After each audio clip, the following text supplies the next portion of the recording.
नमस्कार दोस्तों, स्वागत है आप सभी का एक नए वीडियो में। दोस्तों, सनातन धर्म में पितृपक्ष में पितरों की पूजा और पिंडदान का विशेष महत्व बताया गया है। इस साल पितृपक्ष 29 सितंबर से शुरू होकर 14 अक्टूबर तक चलेंगे।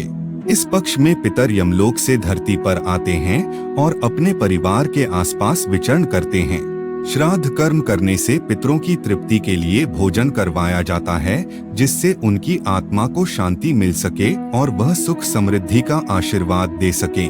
शास्त्रों में पितरों को भी देवताओं की तरह समर्थवान माना गया है। पितर भी देवताओं की तरह आशीर्वाद देते हैं, जिससे घर परिवार में सुख शांति बनी रहती है। लेकिन कुछ कार्य ऐसे हैं जिन्हें करने से पितृ नाराज हो जाते हैं, जिससे जीवन में कई तरह के उतार चढ़ाव का सामना करना पड़ता है। इसलिए इस पवित्र पक्ष में कुछ ऐसे कार्य हैं जिनको नहीं करना चाहिए। ऐसा करने से पितरों की आत्मा नाराज हो जाती है। आज के इस वीडियो में हम बात करने वाले हैं पितृपक्ष में ऐसे कौन से कार्य हैं जिन्हें नहीं करना चाहिए। साथ ही अगर आपके परिवार में पितृदोष है तो पितृदोष के लक्षणों के बारे में और तर्पण के उपायों के बारे में। सबसे पहले बात करते हैं पितृदोष के बारे में। यदि आपको पितृदोष है तो इस बार श्राद्ध पक्ष में तर्पण करके आप इससे मुक्ति पा सकते हैं। लेकिन आपको पता कैसे चलेगा कि आपको पितृदोष है? आपको पता कैसे चलेगा कि आपके पितर आपसे नाराज हैं?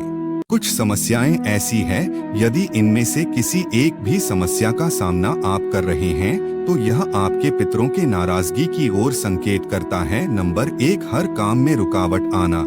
ऐसी मान्यता है कि यदि आप जो भी कार्य कर रहे हैं उसमें रुकावट आ रही है और कोई भी कार्य संपन्न नहीं होता है तो इसे पितरों के नाराज होने या पितृदोष का लक्षण माना जाता है। नंबर 2, गृहकलह रहना। घर में थोड़ी बहुत खटपट तो चलती रहती है, लेकिन यदि रोज ही गृहकलह हो रही है तो यह समझा जाता है कि पितृ आपसे नाराज हैं। नंबर 3, संतान में बाधा। ऐसी मान्यता है कि पितृ नाराज रहते हैं तो संतान पैदा होने में बाधा आती है। यदि संतान हुई है तो वह आपकी घोर विरोधी रहेगी, आप हमेशा उससे दुखी रहेंगे। नंबर 4, विवाह बाधा।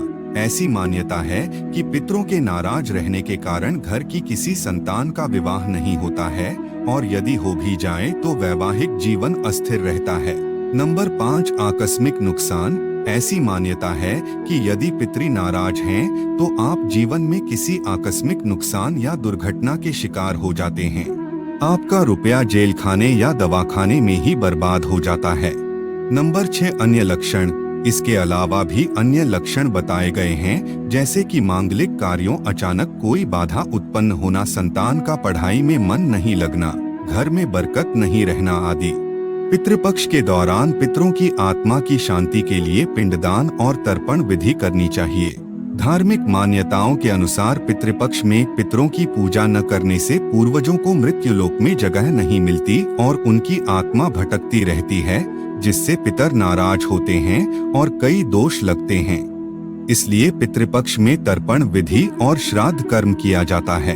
अब जान लेते हैं पितृ तर्पण की विधि के बारे में। नंबर 1, पितृपक्ष में प्रतिदिन नियमित रूप से पवित्र नदी में स्नान करने के बाद तट पर ही पितरों के नाम का तर्पण किया जाता है। इसके लिए पितरों को जौ, काला तिल और एक लाल फूल डालकर दक्षिण दिशा की ओर मुंह करके खास मंत्र बोलते हुए जल अर्पित करें।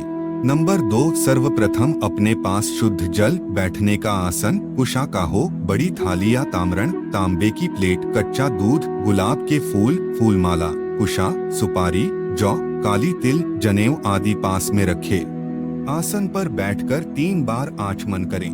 ओम केशवाय नमः, ओम माधवाय नमः, ओम गोविंदाय नमः बोलें। नंबर 3, आचमन के बाद हाथ धोकर अपने ऊपर जल छिड़के अर्थात पवित्र होवें। फिर गायत्री मंत्र से शिखा बांधकर तिलक लगाकर कुशे की पवित्री अंगूठी बनाकर अनामिका अंगुली में पहनकर हाथ में जल, सुपारी, सिक्का, फूल लेकर निम्न संकल्प लें। अपना नाम एवं गोत्र उच्चारण करें। फिर बोले, अथ श्रुति स्मृति पुराणोक्त फल प्राप्त्यर्थ देवर्षिम नुष्य पितृतर्पणम करिष्ये।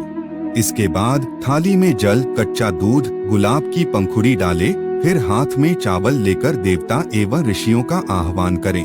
स्वयं पूर्व मुख करके बैठें, जनेऊ को रखें। कुशा के अग्रभाग को पूर्व की ओर रखें। देवतीर्थ से अर्थात दाएं हाथ की अंगुलियों के अग्रभाग से तर्पण दें। इसी प्रकार ऋषियों को तर्पण दें। अब उत्तर मुख करके जनेऊ को कंठी करके माला जैसी पहने एवं पालकी लगाकर बैठे एवं दोनों हथेलियों के बीच से जल गिराकर दिव्य मनुष्य को तर्पण दें। अंगुलियों से देवता और अंगूठे से पितरों को जल अर्पण किया जाता है।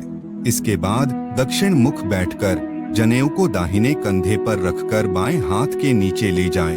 थाली में काली तिल छोड़े, फिर काली तिल हाथ में लेकर अपने पितरों का आह्वान करें। ओम आगच्छन्तु में पितर इमं ग्रहन्तु जलांजलिम। फिर पितृ तीर्थ से अर्थात अंगूठे और तर्जनी के मध्य भाग से तर्पण दें। तर्पण करते वक्त अपने गोत्र का नाम लेकर बोलें, गोत्रे अस्मत् पितामह, पिता का नाम वसुरूपत तृप्यत मिदं तिलोदकम गंगा जलम वा तस्मै स्वधा नमः, तस्मै स्वधा नमः, तस्मै स्वधा नमः। इस मंत्र से पितामह और परदादा को भी 3 बार जल दें। इसी प्रकार 3 पीढ़ियों का नाम लेकर जल दें। इस मंत्र को पढ़कर जलांजलि पूर्व दिशा में 16 बार, उत्तर दिशा में 7 बार और दक्षिण दिशा में 14 बार दें। जिनके नाम याद नहीं हो तो रुद्र, विष्णु एवं ब्रह्मा जी का नाम उच्चारण कर लें। भगवान सूर्य को जल चढ़ाएं। फिर कंडे पर गुड़ घी की धूप दें। धूप के बाद 5 भोग निकाले जो पंचबली कहलाती है। इसके बाद हाथ में जल लेकर ओम विष्णवे नमः, ओम विष्णवे नमः, ओम विष्णवे नमः बोलकर यह कर्म भगवान विष्णु जी के चरणों में छोड़ दें। इस कर्म से आपके पितृ बहुत प्रसन्न होंगे एवं मनोरथ पूर्ण करेंगे। शास्त्रों में पितरों को भी देवताओं की तरह समर्थवान माना गया है। पितर भी देवताओं की तरह आशीर्वाद देते हैं, जिससे घर परिवार में सुख शांति बनी रहती है, और नाराज भी होते हैं, जिससे जीवन में कई तरह के उतार चढ़ाव का सामना करना पड़ता है। इसलिए इस पवित्र पक्ष में कुछ ऐसे कार्य हैं जिनको नहीं करना चाहिए। ऐसा करने पितरों की आत्मा नाराज हो जाती है। नंबर 1, इन बर्तनों का प्रयोग न करें। पितरों की पूजा के दौरान खास बातों का ध्यान रखना चाहिए। भूलकर भी पितृपक्ष में लोहे के बर्तनों का प्रयोग नहीं करना चाहिए।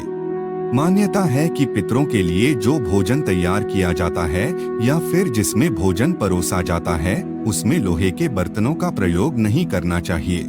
ऐसा करने से पितर नाराज हो जाते हैं और परिवार की सुख शांति और समृद्धि पर बुरा असर पड़ता है। इसलिए इस दौरान आप तांबा, पीतल या अन्य धातु के बर्तनों का प्रयोग कर सकते हैं।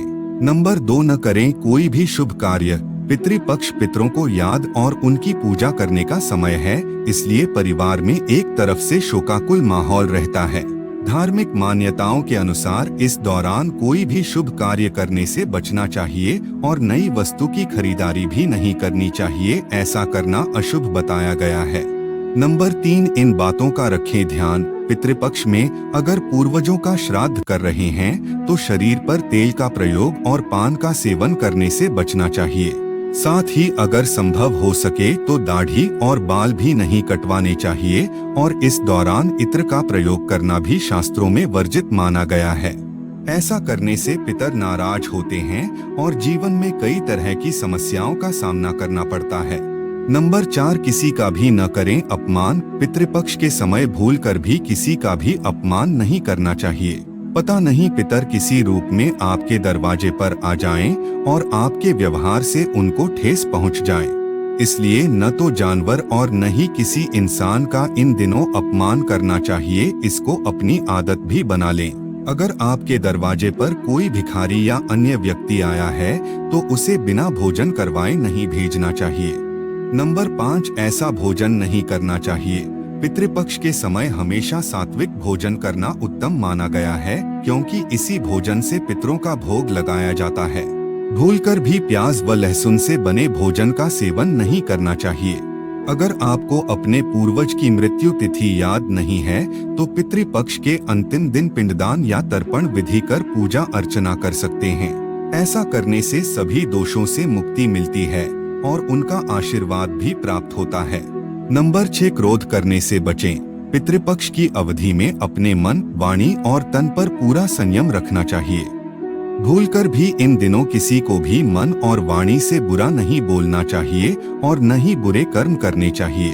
यह समय पितरों को याद करने का है, इसलिए वाद विवाद और बहसबाजी से दूरी बनाकर रखना चाहिए। ऐसा करने से पितर नाराज होते हैं कि उनके घर के लोग आपस में झगड़ रहे हैं, इसलिए इन दिनों प्रेम भाव से रहना चाहिए ताकि पितरों की कृपा हमेशा बनी रहे। नंबर 7, ब्रह्मचर्य का पूरी तरह पालन करें। पितृपक्ष में पितरों के नाम का जप तप और दान का विशेष महत्व है।